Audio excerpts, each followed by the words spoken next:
আল্লাহর কাছে চলে গেলেন, আল্লাহ আপনার নবী তো পড়তে জানে না, আপনার নবীকে কিভাবে পড়াবো?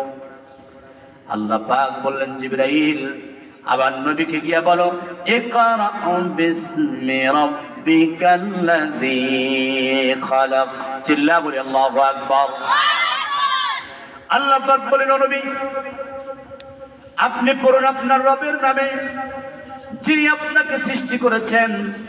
জিবরাইল আমিন আবার চাপটি মেরে নবীকে বললেন, হে নবী আপনি পড়ুন, ইকরা বিসমি রাব্বিকাল্লাযী খালাক খালাকাল ইনসানা মিন আলাক ইকরা ওয়া রাব্বুকাল আকরাম الذي علم بالقلم علم الإنسان ما لم يعلم.